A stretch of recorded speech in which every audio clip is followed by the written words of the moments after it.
Assalamualaikum warahmatullahi wabarakatuh. Hello everybody. My name is Rizky Pertama. I will explain the assumptions against humans in organizational development atau asumsi-asumsi manusia dalam perkembangan organisasi.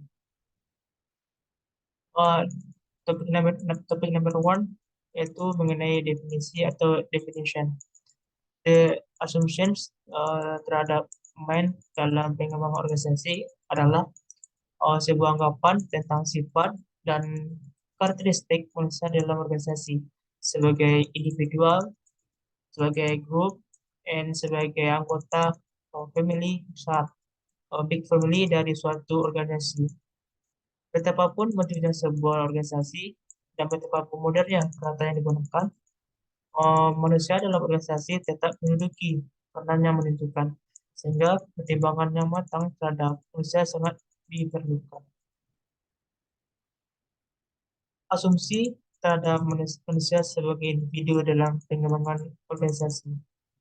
The assumptions terhadap manusia sebagai individu dalam pengembangan organisasi adalah bahwa main memiliki hasrat perkembangan dan kebanyakan orang tidak hanya berpotensi dan berkeinginan untuk berkontribusi sebanyak mungkin pada organisasi. Pengembangan organisasi bertujuan for menghilangkan faktor-faktor dalam organisasi yang menghambat perkembangan dan menghalangi orang untuk berkontribusi dalam demi tercapainya sasaran organisasi. Menurut para ahli yaitu Kate Davis and John Wennerstrom pada tahun 1993 mengatakan bahwa empat asumsi dasar dalam memahami manusia. Yang pertama yaitu perbedaan individu atau individual difference, yaitu mengatakan bahwa setiap manusia itu memiliki ciri khas dan karakteristik masing-masing mulai sifat, perilaku, dan hal lainnya. Yang kedua, orang sesungguhnya atau will person. Seseorang manusia perlu dilihat secara utuh, bukan sepotong-potong, karena dapat menyesuaikan pandangan orang terhadapnya. Number three, perilaku termotivasi atau motivation behavior. Mengatakan bahwa mengapa seseorang karyawan bekerja lebih baik daripada karyawan lain. Nah, salah satu perahli mengatakan yaitu Gibson, dia mengatakan sebab terletak pada kemampuannya.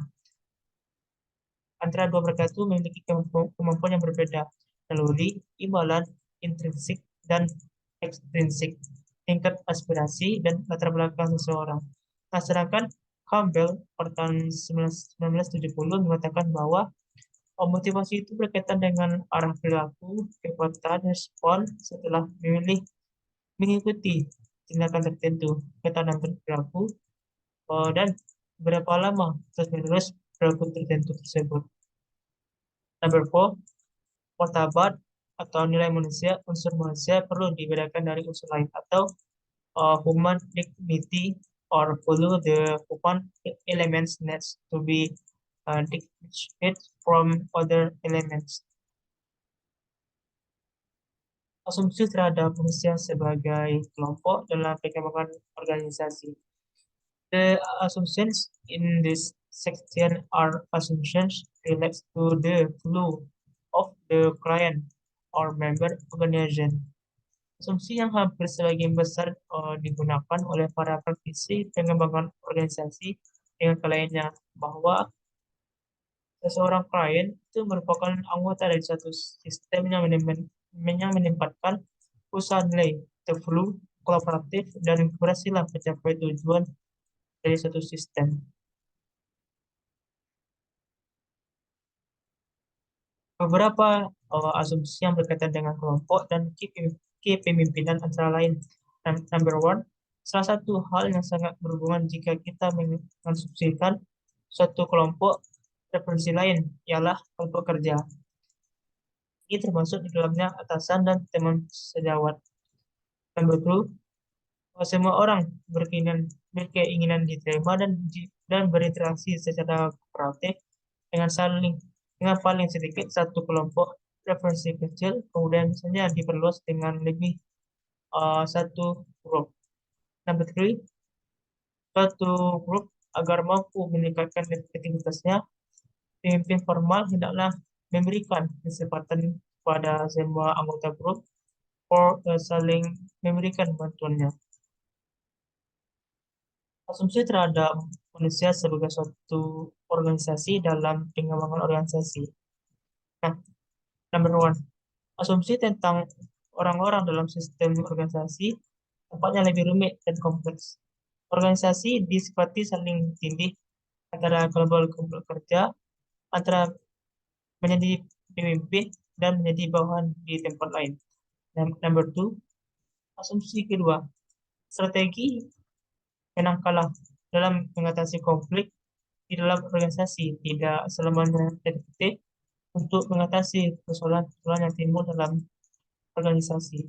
Number three, asumsi three yaitu dalam kaitannya dengan kerumitan organisasi dan usaha-usaha untuk mengatasi kesulitan yang berkaitan dengan budaya dalam suatu organisasi.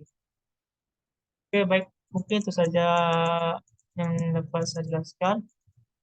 Saya akhiri dengan Assalamualaikum warahmatullahi wabarakatuh.